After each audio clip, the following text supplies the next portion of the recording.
Praise the lord. దేవునికి స్తోత్రం. హల్లెలూయా. మంచిది ప్రియులరా, దేవుడు ఇచ్చినటువంటి శ్రేష్టమైన సమయంలో మరొక నూతన మాసము పరిశుద్ధ ఆదివారపు ఆరాధనలో ప్రభు తన యొక్క మహాకృపను బట్టి మనందరినీ ఆయన సన్నిధానంలో నిలబెట్టినటువంటి విధానం కొరకై మొట్టమొదటిగా హృదయమంతటితో దేవాది దేవునికి కృతజ్ఞత స్తోత్రాలు చెల్లిస్తూ చేరువచ్చినటువంటి మీ అందరికీ, సంఘ నాయకులైన వారికి, పెద్దలకు, విశ్వాస సమూహం అంతటికి ప్రియ ప్రభువును రక్షకుడైన యేసయ్య పరిశుద్ధ నామంలో ఈ పరిశుద్ధ ఆదివారపు శుభములు మరియు నూతన మాసపు శుభములు తెలియజేస్తున్నాను. చదువుకున్నటువంటి వాక్య భాగం మనం అందరం విన్నాం. అపోస్తుడైన పౌలు కొరింథీయులకు రాసిన మొదటి పత్రిక 11వ అధ్యాయము 22వ వచనం నుండి 25వ వచనం వరకు మన మధ్యలో చదవబడింది. మరి ఆ సమయంలో ఎవరైనా రాలేకపోయి ఉంటే ఆ యొక్క మాటలు మరి బైబిల్ తెరచి దగ్గర పెట్టుకోవాలని మనవి చేస్తున్నాను. 22వ వచనాన్ని 2వ భాగంలో ఒక చక్కటి మాట వ్రాయబడి ఉంది. దేవుని సంఘమును తిరస్కరించి అనే మాట వ్రాయబడింది అక్కడ. ఈరోజు మన ధ్యానాంశం ఏంటంటే దేవుని సంఘమును తిరస్కరించుట. పిల్లరా, తిరస్కారము అంటే ఏంటి? మన ముందు ఎవరైనా ఏదైనా పెట్టినప్పుడు లేక ఎదుటి వ్యక్తి మన ఆలోచనకు, మన ఊహకు నచ్చినప్పుడు ఇవి మాకొద్దు, అవి మాకొద్దు, ఇది మాకొద్దు అని చెప్పడం. ఆ విధంగానే దేవుని సంఘాన్ని తిరస్కరిస్తున్నారని చెప్పి దేవుని యొక్క వాక్యము సెలవిస్తూ ఉంది. దీని గురించి కొన్ని మాటలు ఈరోజు నేను మీతో పంచుకోవాలని ఆశపడతా ఉన్నాను. 3 పర్యాయాలు లేక 3 సార్లు బైబిల్ గ్రంథంలో తిరస్కారం గురించి, విసర్జించడం గురించి వ్రాయబడి ఉంది. ఏంటి ఆ 3 పర్యాయాలు అంటే, ఒకటి, తండ్రి అయినటువంటి దేవుడు, పరలోకపు తండ్రిని మనం తిరస్కరిస్తూ ఉన్నాం. రెండవది, కుమారుడైనటువంటి క్రీస్తును కూడా మనం ఏం చేస్తున్నామంటే తిరస్కరిస్తున్నాం. మూడవదిగా, పరిశుద్ధాత్మ దేవుని కూడా మనము తిరస్కరిస్తున్నామని చెప్పి బైబిల్లో మాటలు ప్రస్తావించబడ్డాయి 3 సార్లు. ఇలా తండ్రిని తిరస్కరిస్తున్నాం. ఇహలోక సంబంధమైనటువంటి తండ్రిని గురించి నేను మాట్లాడట్లేదు, కానీ పరలోక సంబంధమైన తండ్రిని గురించినటువంటి మాటలు జ్ఞాపకం చేసుకుంటే, నెహెమ్యా తన గ్రంథంలో రాస్తున్నాడు 9వ అధ్యాయం 9వ వచనంలో, ప్రభువా మమ్మల్ని క్షమించండి అయ్యా, ఇశ్రాయేలులమైనటువంటి మేము తిరస్కరించి నిన్ను వద్దు అనుకొని నిన్ను విడిచిపెట్టేసి నెట్టేసి తమ మనసును కఠినపరచుకొని మేము నీ మాట వినకపోయాము అని చెప్పి తిరస్కారం గురించి వ్రాసిన జరిగింది. తండ్రిని తిరస్కరించేటువంటి పరిస్థితి. అలాగే యేసుక్రీస్తు ప్రభువారిని కూడా మనము తిరస్కరిస్తూ ఉన్నాం. సంఘము ఏమంటే చదవనేటువంటి వాక్య భాగంలో దేవుని సంఘమును తిరస్కరించిన మాట. సంఘం అంటే ఎవరండి? క్రీస్తే సంఘం. ఆ సంఘంలో మనం అందరము అవయవంలో ఉన్నాము. ఏమండి? సంఘానికి క్రీస్తు శిరస్సు అయి ఉన్నాడు. అయితే కాబట్టి ఆ సంఘానికి చావు అనేది లేక మరణం అనేది లేదు. ఎందుకంటే శిరస్సు దేవుడై ఉన్నాడు. అవును, దేవుడు శిరస్సుగా ఉన్నప్పుడు దేవుని శిరస్సుకు చావు ఉంటుందండి? ఏమండి? చావు అనేది ఉండనే ఉండదు. కానీ మనం ఏం చేస్తున్నామంటే ఈ సంఘాన్ని, అనగా దేవుని కుమారుడు మన రక్షకుడైన క్రీస్తును తిరస్కరిస్తున్నాం.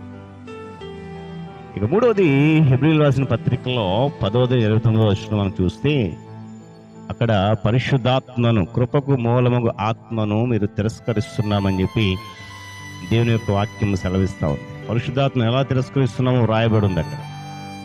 తండ్రిని, కుమారుని, పరిశుద్ధాత్మని కూడా మనము ఒక మాట, అసలు ఎవరు సంఘాన్ని తిరస్కరించేది? ఎవరు తండ్రిని దేవుణ్ణి తిరస్కరిస్తున్నారు? ఎవరు తండ్రి కుమారుని క్రీస్తుని తిరస్కరిస్తా ఉన్నారు? ఎవరు పరిశుద్ధాత్మను తిరస్కరిస్తున్నారు? ఏమండి? నాస్తికుల? తెలుసు కదండి మనకి, నాస్తికులు అంటే దేవుడు లేడని చెప్పేవారు. వాళ్ళు ఏమైనా దేవుని సంఘాన్ని తిరస్కరిస్తున్నారా? లేక అవిశ్వాసులైనటువంటి వారు తిరస్కరిస్తున్నారా? క్రైస్తవేతరులైన వారు ఎవరైనా తిరస్కరిస్తున్నారా? లేదండి. మరి ఎవరండి ఈ సంఘాన్ని తిరస్కరించేది? ఎవరు అంటే విశ్వాసులే ఈ సంఘాన్ని తిరస్కరిస్తున్నారని చెప్పి అపోస్తుడైన పౌలు చెప్తున్నాడు. సంఘంలో ఉన్న విశ్వాసులే, విశ్వాసంగా నడుస్తూ బాప్తిసం పొందిన వారే, క్రైస్తవ సమాజంలో సభ్యులుగా ఉన్నటువంటి వారే విశ్వాసులే తిరస్కరిస్తూ సంఘాన్ని త్రోసిపుచ్చుతూ ఉన్నారని చెప్పి పరిశుద్ధాత్మదేవుడు ఈరోజు మనతో మాట్లాడతాం. ఈ ఉదయకాల సమయంలో నా ప్రియ దేవుని సంఘమా, నీవైనా నేనైనా ఇతరులైనా సంఘాన్ని ఎలా తిరస్కరిస్తున్నామో బైబిల్లో మనం చూద్దాం. ఎలా ఈ సంఘాన్ని మనము క్రైస్తవ సంఘాన్ని ఎలా తిరస్కరిస్తున్నాము నీవు నేను అని ఆలోచన చేస్తే, హెబ్రీయులకు రాసిన పత్రిక 10వ అధ్యాయం 24వ వచనంలో 25వ వచనాలు మనం గమనిస్తే అక్కడ చక్కటి మాట రాశాడు పౌలు భక్తుడు. కొందరు మానుకొనుచున్నట్టుగా సంఘముగా కూడుకున్నట మానక ఒకరినొకరు హెచ్చరించుచు అలాగూ చేయండి అని చెప్పి దేవుని వాక్యం సెలవిస్తుంది. అంటే సంఘ ఆరాధనను మనము మానివేయటం ద్వారా సంఘాన్ని తిరస్కరిస్తుంది. ఆరాధన మానేయటం ద్వారా సంఘాన్ని తిరస్కరిస్తున్నాం. ఇది మొదటి విషయం. ఆరాధన కొంతమంది రారండి. ఏమండి, భార్యలు వస్తే భర్తలు రారు, భర్తలు వస్తే భార్యలు రారు, ఇద్దరు వస్తే పిల్లలు. గమనించండి వాక్యాన్ని. కొందరు మానుకొనుచున్నట్టు మీరు ఎందుకు మానుకొంటున్నారు? మానుకోవద్దు. ఒకరినొకరు హెచ్చరించేటువంటి విధానంలో వాక్యం చెప్పినట్లుగా ఆ విధంగా చేయండి అని కొందరు మానుకొనుచున్నట్లుగా గమనించి, కొంతమంది ఈ సంఘానికి రాకుండా మానుకుంటుంటారు. సంఘం వద్దండి, వచ్చి మా మనసు పనికిరాదండి, అన్నటువంటి సావులు పనికిరాడండి, అన్నటువంటి నాయకులు మాకు పనికిరారండి, ఏమండి వారు చేస్తున్న కార్యకలాపాలు మాకు నచ్చవండి, మాకు ఇష్టం లేదండి, మాకు నచ్చిన కార్యక్రమాలు చేయట్లేదండి, కానీ ఫలానా వ్యక్తుల వల్ల మేము రావట్లేదండి, మేము అడిగిన పనిని చేయరండి, కనుక మేము రావండి. పూర్తిగా సంఘ ఆరాధన మానేయడం ద్వారా సంఘాన్ని మనం తిరస్కరిస్తున్నాము అనే విషయాన్ని గమనించాం. ఈ సంఘం 24 వచనంలో మానేయొద్దు సంఘాన్ని. అన్ని ఆరాధనలు అన్ని ఆదివారాలు కేవలము మొదటి ఆదివారం మాత్రమే మనకు ఆరాధన కాదండి.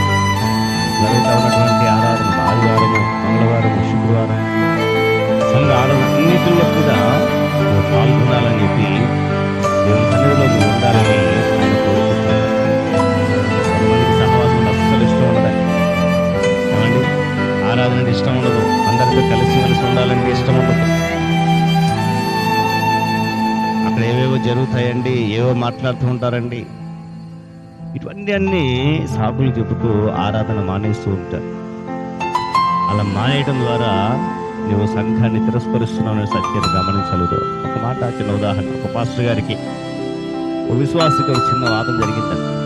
ఆ వ్యక్తి ఎప్పుడు కూడా చర్చికి రాడు. కారణం ఏంటంటే చర్చి అంటే అతనికి అసలు ఇష్టం లేదు. చర్చి పేరు ఒక అలర్జిల్లాగా ఏదో వింతగా అతను ఆలోచన చేస్తూ, అయ్యా నేను రాను, నేను వ్యక్తిగతంగా ఒక్కడినే నా ఇంట్లో దేవుని నేను ఆరాధన చేసుకున్నానేవాడు.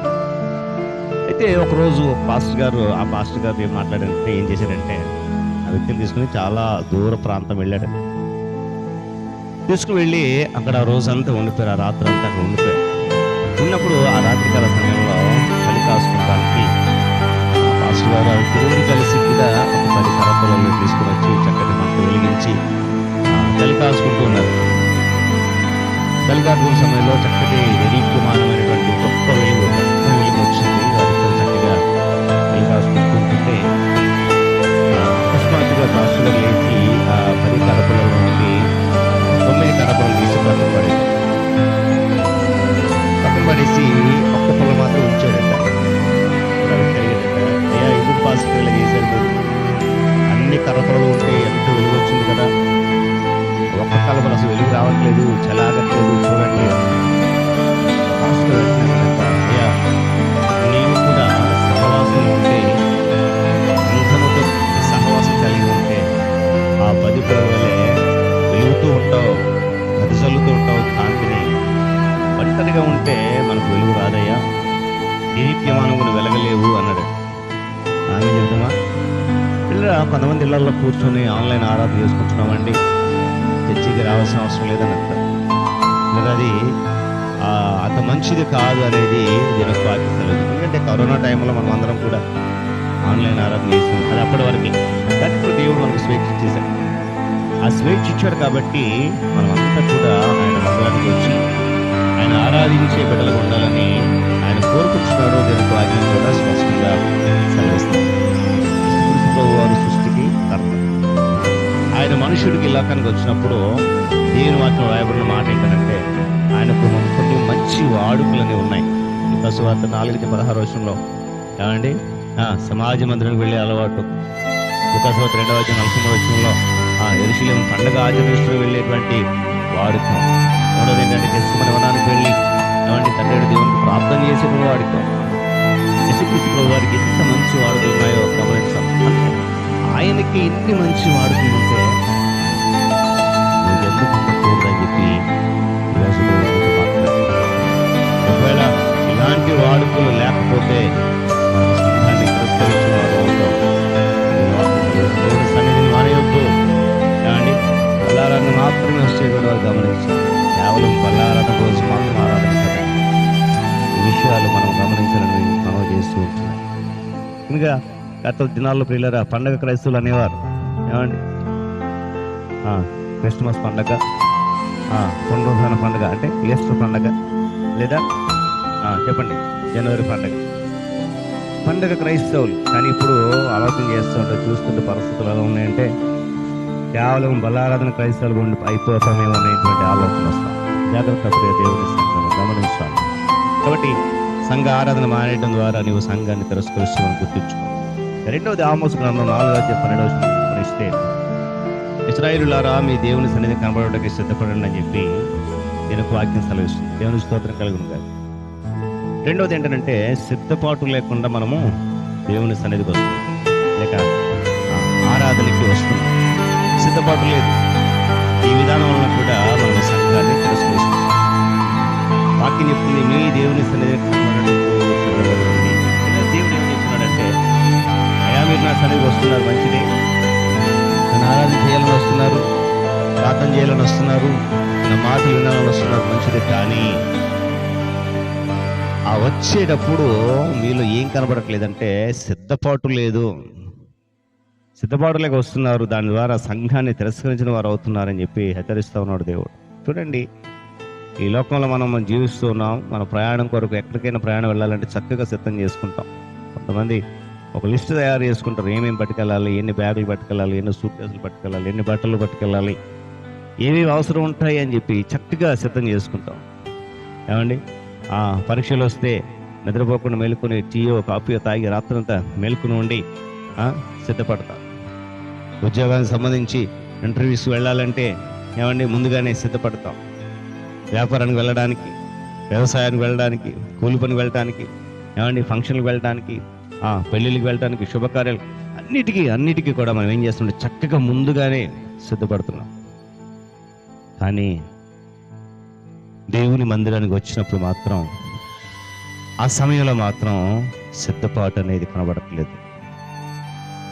ఏదో ఈరోజు ఆదివారం సమయం అయిపోతుందని అలసిపోయి సొలసిపోయిన శరీరాలతో కంగారు పడుతూ, ఆయాసపడుతూ, దగ్గుతూ వచ్చి కూర్చొని మందిరానికి వచ్చి ఆ ఫ్యాన్ కింద హాయిగా నిద్రపోతూ ఉంటాం.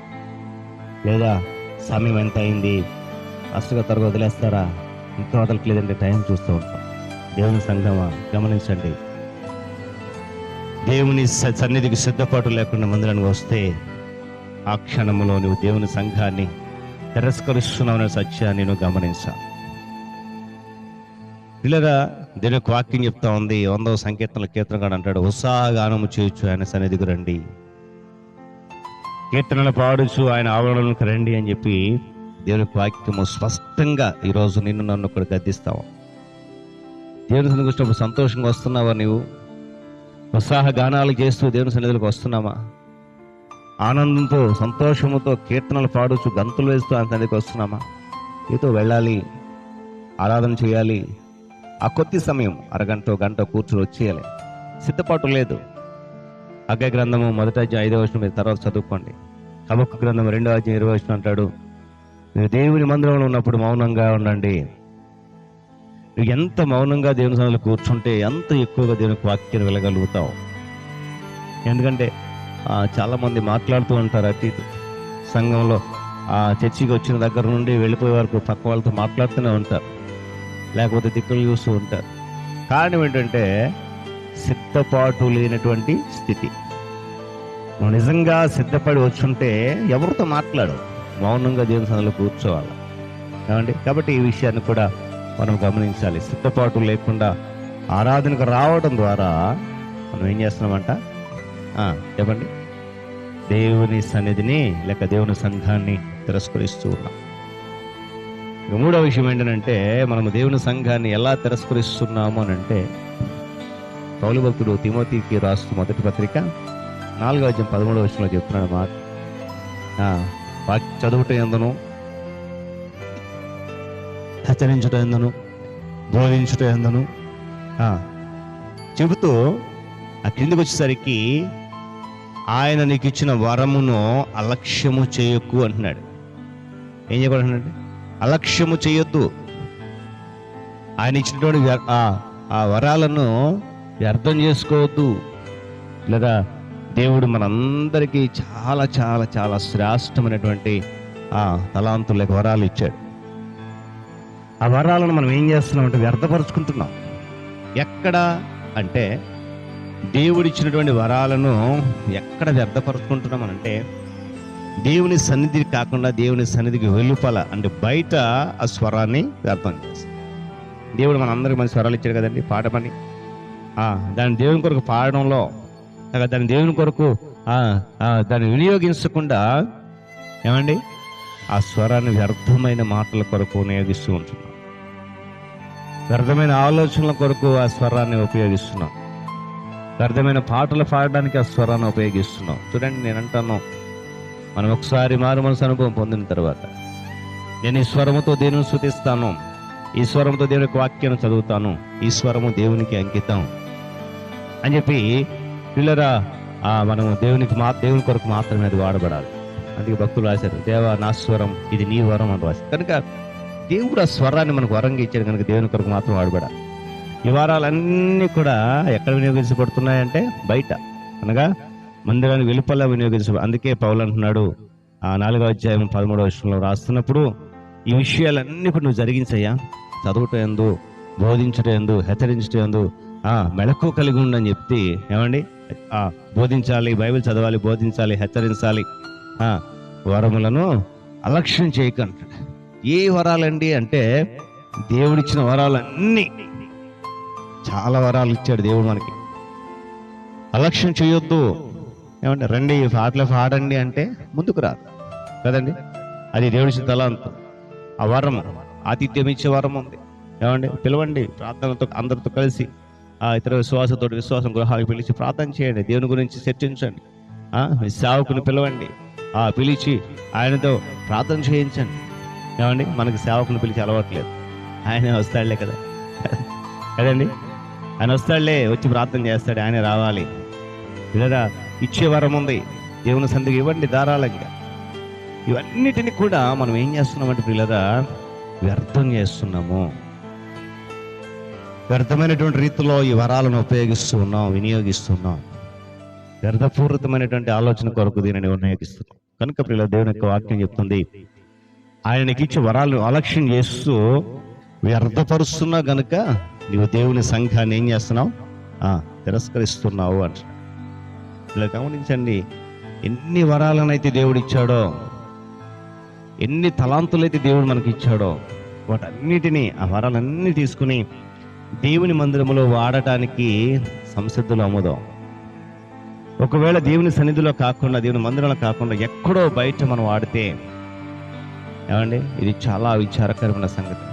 అలా బయట ఆ తలాంతులను ఉపయోగిస్తే, వరాలను ఉపయోగిస్తే, ఏమండి మనము దేవుని సంఘాన్ని, ఆయన నీకు ఇచ్చిన వరాలు ఎందుకు అంటే, నీకు స్వరం ఇచ్చాడు ఆయన సన్నిధిలో పాడటానికి, నీకు జ్ఞానం ఇచ్చాడు ఆయన కొరకు ఆలోచన చేయడానికి, నీకు తెలివితేటలు ఇచ్చాడు ఆయన వాక్యాన్ని ధ్యానం చేయడానికి, ఏమండి నీకు చక్కటి ఆరోగ్యం ఇచ్చాడు ఆయన సన్నిధికి వచ్చి ఆయనను కనపరచడానికి. ఇవన్నీ కూడా ఆయన మందిరంలోకి వచ్చి నువ్వు ఉపయోగించుకోకుండా బయట వినియోగిస్తే నువ్వు సంఘాన్ని తిరస్కరించిన వాడు కదా.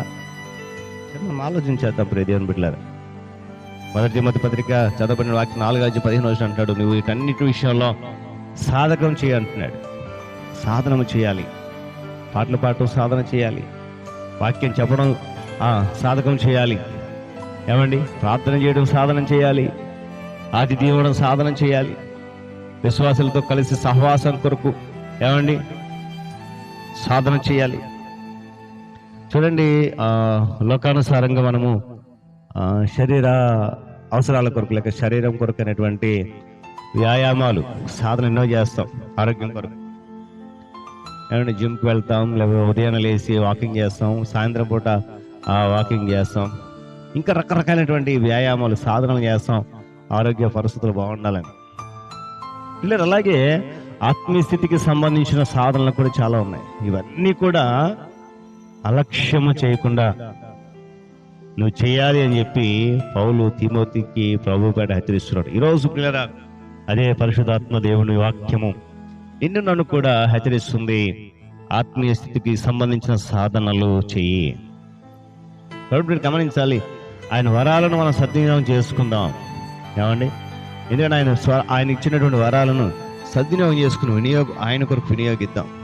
ఆయన కొరకే ప్రయాసపడదాం. ఆయన కొరకే మన జీవితాన్ని అంకితించారు. ఒకవేళ పిల్లరా దేవుని కొరకు కాకుండా ఏమండి ఆయన ఇచ్చిన వరాలను ఆయన సన్నిధిలో కాకుండా వేరే ఇతరాత్ర విషయాల కొరకే నేను కనుక వినియోగించినట్లయితే నేను మరలా జ్ఞాపకం చేస్తున్నాను, మనము దేవుని సంఘాన్ని తిరస్కరించిన వారు అవుతాం. నువ్వు దేవుని సంఘాన్ని తిరస్కరిస్తే ఏమండి దేవుడు చూస్తూ ఊరుకోడండి. అది ఆయన పరిశుద్ధ ఆలయము. ఏమండి ఆయన నీ కొరకు తన స్వరక్తం ఇచ్చి సంపాదించిన సంఘం అది. ఆ సంఘములో నువ్వు ఉండాలని, ఆ సంఘములో చేరి నువ్వు ఆయన ఆరాధించాలని, ఆ సంఘం ద్వారా నువ్వు మేలు పొందాలని, అనేకులకు ఆదర్శంగా మాదిరిగా ఉండాలని ప్రభు నీ కొరకు సంఘాన్ని తన స్వరక్తం ఇచ్చి సంపాదిస్తే ఏమండి మనం ఏం చేస్తున్నామంట? గమనించిన పిల్లగా వాటన్నిటిని కూడా వ్యర్థం చేయడం ద్వారా దేవుని సంఘాన్ని మనం ఏం చేస్తున్నాం? తిరస్కరిస్తున్నాం. చూడండి పిల్లరా, పౌలు అంటాడు కదా, ఈ బలారాధన సమయంలో వారు ఆచరించడానికి వస్తున్నారు, కానీ ఆ సందర్భాన్ని ఎంత దుర్యోగం చేశారంటే దానిని ఆ పేరుతో పిలవటం కూడా తగని పని అని చెప్పి పౌలు అన్నాడు. ఆ రోజుల్లో పిల్లరా ప్రభురాత్రి భోజన సందర్భంగా అందరూ కలిసి భోజనం చేసే ఆచారం ఒకటి ఉండేదట. ఆచారం ఏంటంటే ఒకరి పట్ల ఒకరికున్న ప్రేమను కనపరచుకోవచ్చు, కాబట్టి దాన్ని ప్రేమ విందు అనేవారట. అయితే పిల్లల కొరింథీలో ఉన్నటువంటి వారు దాన్ని పేరుతో పిలవడానికి వీల్లేదు. ఎందుకంటే అక్కడ క్రైస్తవులకు ఒక్కరి పట్ల ఒకరి గురించి ప్రేమతో ఆలోచించలేదు. తమ గురించి లేక తమ వర్గ వైషమ్యుల గురించి వారు ఆలోచించుకుంటా ఉన్నారు. సంఘంలో వారి ప్రవర్తన సంఘాన్నే చిన్న చూపు చూచేదిగా ఉంది. ప్రభురాత్రి భోజనం అనేది వేసుతోనూ ఒకరితో ఒకరు ఐక్యం అనేటువంటి సంగతిని సూచిస్తున్నటువంటి ఆ విషయాన్ని వారు మర్చిపోతూ ఉన్నారు. కాబట్టి పిల్లరా దాని ద్వారా ఆ సంఘాన్ని ఏం చేస్తున్నారంట? అందుకే అన్నాడు కదా, మీరు దేవుని సంఘాన్ని తిరస్కరించి పేదలను సిగ్గుపరుస్తారా? ఈరోజు పిల్లలు ఒకవేళ అటువంటి స్థితిలో మనం ఉన్నామేమో ఒకసారి ఆలోచన చేద్దాం. పౌలు తన పత్రికలు రాస్తున్నట్లుగా ఏమండి ఏమాత్రం కూడా మనము అలసత్వం ప్రదర్శించకుండా ఆయన మనకి ఇచ్చినటువంటి శ్రేష్టమైనటువంటి వరాలను సద్వినియోగం చేసుకుంటూ ప్రభు రాకడ కొరకు సిద్ధపడిన విషయాన్ని జ్ఞాపకం చేస్తున్నారు. ఎందుకంటే పిల్లరా దేవుని యొక్క వాక్యములో, దేవుని యొక్క సన్నిధిలో ఆయన వాక్యం ప్రకటించేది ఏంటంటే పౌలు చెప్తున్నట్లుగా ఏమండి మనం సిద్ధపాటు కలిగి రావాలి. దేవుని యొక్క ఆలయానికి ఆరాధనకు మనం మానేయకూడదు. ఆరాధన వచ్చేటప్పుడు ఎలా రావాలంట? సిద్ధపాటు కలిగి రావాలి. సిద్ధపడకుండా రాకూడదు అన్నాడు కదా. మరి దేవుని సన్నిధిలో ఏమైనా చదవాలి ఆయన వాక్యము, ఏమండి ప్రోత్సహించాలి ఒకరిని. ఆ రోజుల్లో పిల్లరా అలవాటు చాలా ప్రాముఖ్యమైంది. ఒకవేళ చాలా మంది దీనికి వాక్యం చదవలేని పక్షాన వారితో కలిసి దీనికి వాక్యం చదవడానికి ఇష్టపడాలి. మనస్ఫూర్తిగా చేయనటువంటి దేవుని సేవ ఇప్పుడు కూడా ఆయన సంతోషపరుస్తుందండి. ఆయన ఇచ్చినటువంటి వరాలు, ఆయన ఇచ్చినటువంటి తలాంతులు ఆయన కొరకు ఉపయోగిస్తే ఆయన సంతోషిస్తాడు. కానీ ఏమండి నువ్వు ఆరాధనకు రాకుండా ఒకవేళ ఆరాధనకు వచ్చినా ఏదోలే అని చెప్పి సిద్ధపాటు లేకుండా వచ్చి ఆయన ఇచ్చినటువంటి తలాంతులను, ఆయన ఇచ్చిన వరములను వ్యర్థం చేస్తూ దేవుని సంఘాన్ని తిరస్కరించే స్థితిలో నేను ఉన్నామేమో ఈ రోజులో. పిల్లలు గమనించండి, గడిచిన మాసం అంతా కూడా దేవుడు మనల్ని ఎంతగానో తన బలపైన రెక్కల చెట్న భద్రపరిచి కాపాడి మరొక నూతన మాసాన్ని మనకి బహుమానంగా ఇచ్చాడు ఆయన. మరి నూతన మాసంలోనైనా ఆయన కొరకు మనము ప్రయాసపడదాం. ఆయన కొరకు మనము ఆయన ఇచ్చినటువంటి ప్రతి విధమైన ఈవిని సద్వినియోగం చేసుకుంటూ ఏమంటే క్రమముగా ఒకవేళ గడిచిన మాసంలో క్రమముగా నువ్వు ఆరాధన రాలేకపోయావేమో, తద్వారా ఆ 4 మాసాలు నువ్వు దేవుని సంఘాన్ని తిరస్కరించావేమో, ఒకవేళ వచ్చిన సిద్ధపాటు లేకుండా వచ్చావేమో, అట్టి విధానంలో కూడా దేవుని సంఘాన్ని తిరస్కరించి ఉంటాం. ఒకవేళ వచ్చిన ఆయన ఇచ్చిన వరాలు అనగా పాటలు పాడడం, వాక్యం చదవడం, ప్రార్థన చేయడం, వీటిని సద్వినియోగం చేసుకోలేకపోయావేమో. కానీ దేవుడు మరొక అవకాశం నీకు నాకు ఇచ్చాడు. ఈ నూతన మాసంలోనైనా క్రమముగా ప్రతి ఆరాధన, ఆదివారం, మంగళవారం, శుక్రవారం, ఇంకా ఏ ఆరాధన మానకుండా వస్తూ వచ్చేటప్పుడు సిద్ధపాటు కలిగి వస్తూ వచ్చిన వారము ఆయన ఇచ్చినటువంటి తలాంతు వరాలను ఆయన కొరకు ఆయన సన్నిధిలో సద్వినియోగం చేస్తూ వినియోగిస్తూ వ్యర్థపరచకుండా ప్రభునామాన్ని ఘనపరుస్తూ మన విశ్వాస యాత్రను కొనసాగిద్దాం. పరిశుద్ధాత్మ దేవుడు అట్టి కృప మనందరికీ దయచేసి నడిపించును గాక. తల వంచి కన్ను మూసుకునండి, ప్రార్థన చేసుకుందాం. ఒకసారి తల వంచి కన్ను మూసుకుని పరిశీలన చేసుకుందాం. ప్రభుని అడుగుదాం, ప్రభువా, ఒకవేళ ఇన్ని విధాలుగా నేను నీ సంఘాన్ని తిరస్కరిస్తున్నానేమో, ఇన్ని విధాలుగా నాలో తిరస్కార స్వభావం ఉందేమో, నీ వాక్యము చేత నన్ను గద్దించినందుకు వందనాలు ప్రభువా. ఈ నూతన మాసంలోనైనా నేను అటు స్థితి నుండి విడుదల పొందుతాను, ఆ స్థితిని మానేసుకుంటాను, నాలో ఉన్నటువంటి ఆ తిరస్కార స్వభావాన్ని విడిచిపెట్టేస్తాను ఇదన్నా నీ సన్నిధులు అని చెప్పి ప్రభుని అడుగుతూ ప్రార్థన చేసుకుందాం. సకల ఆశీర్వాదములకు కారణభూతుడా మా గొప్ప తండ్రి, ఘనమైన నా దేవ, ఈ పరిశుద్ధమైనటువంటి శ్రేష్టమైన నామానికి వేలాది స్తోత్రాలు, వందనాలు చెల్లిస్తున్నాను. నీ కృప, నీ కాపుదలను బట్టి ఇంతవరకు నీ దాసు నిలబెట్టుకున్నావు, నువ్వు బలపరిచి నీ సెలవు చాటున నన్ను మరుగుపరిచినందుకు నీకు స్తోత్రాలు. ఇదిగో నాని దినాన మాకును అవసరమైనటువంటి శ్రేష్టమైన వర్తమానం మా జీవితాలలో, మా జీవిత క్రైస్తవ అనుభవంలో సంఘాన్ని తిరస్కరించే వారు ఉన్నప్పుడు ఆయన మా స్థితిని మరలా మాకు జ్ఞాపకం చేస్తూ ఆ స్థితిని, ఆ స్వభావాన్ని మాలో తొలగించుకోమని ఈ దినము నీ వాక్యము ద్వారా హెచ్చరించినందుకు స్తోత్రాలు. ఆయన సంఘ ఆరాధన మానేయడం ద్వారా ఆయన నీ సంఘాన్ని మేము తిరస్కరించే స్థితిలో ఉంటున్నామేమో, ఆరాధనకు వచ్చినప్పుడు సిద్ధపాటు లేకుండా వస్తున్నామేమో, ప్రాముఖ్యంగా దినాన్ని జరగబోతున్న బలారాధనకు మేము సిద్ధపాటు లేకుండా వచ్చి ఉన్నామేమో, అందుకొరకు నీ వాక్యంతో హెచ్చరించాం. నేను నీ మాకు అనేక తలాంతులు ఇచ్చావు. పాటలు పాడేటువంటి తలాంతు, వాక్యం చెప్పగలిగిన తలాంతు, ప్రార్థించగలిగిన తలాంతు, సువార్తను ప్రకటించగల ఇవన్నిటిని ప్రభువా నీ సన్నిధి కొరకు కాకుండా, నీ రాజ్య వ్యాప్తి కొరకు కాకుండా ఆయన బయట వేరే విధానాల కొరకై ఉపయోగిస్తూ ఆ వరాలను వ్యర్థపరచడం ద్వారా నీ సంఘాన్ని తిరస్కరిస్తున్న స్థితిలో మేము ఉన్నామేమో, అందుకొరకే ఆ విషయాన్ని కూడా జ్ఞాపకం చేసి మమ్మల్ని హెచ్చరించి గద్దించినందుకు స్తోత్రాలు. ఎవరైనా ఎంతవరకు మెత్తబడి ఈ మాటలు అర్థమైపోకుండా వింటున్నటువంటి ప్రతి ఒక్కరి జీవితంలో ఆయన ప్రకటించిన నాలో వింటున్న బిడ్డల్లో ఆయన ఫలభరితంగా మార్చి విస్తరింపచేసి నడిపించిన ప్రార్థన చేస్తున్నాను. ఇకనైనా మా జీవితాలలో ఆ తిరస్కారపు స్వభావాన్ని తొలగించుకొని ప్రతి విషయంలో కూడా నాయన నీ నామమును గణపరిచేవారిగా, నేను ఆరాధించేవారిగా, నీ యొక్క నాయన ప్రణాళికలను స్థిరపరిచేవారిగా, నీ ఉద్దేశానికి సారగా నడిచేవారు మనసమని నాయన ఇంతవరకు జరిగినటువంటి ఆరాధన క్రమం అంతటిలో కూడా మీరు మాతో నడిపించడానికి వేలాది స్తోత్రాలు. నాయన సంఘంలో చేరవచ్చిన బిడ్డలు, నాయన ఈ మైక్యాంతరం వారి ఉంచిన బిడ్డలు ప్రతి ఒక్కరి పట్ల ఈ వాక్యం వారి హృదయాల్లో నూరంతలు ఫలింపచేసి నడిపించమని, తదుపరి జరిగినటువంటి ఆరాధన క్రమంలో ఆ తదుపరి జరిగినటువంటి నా తండ్రి బలారాధన క్రమంలో కూడా మీరు మాతో నడిపించి బలాన్ని సిద్ధపడుతున్న ప్రతి ఒక్కరిని మీరు దీవించి కృపలో భద్రపరచమని యేసు నామములో ప్రార్థన అడుగుతున్నాను తండ్రి, ఆమేన్.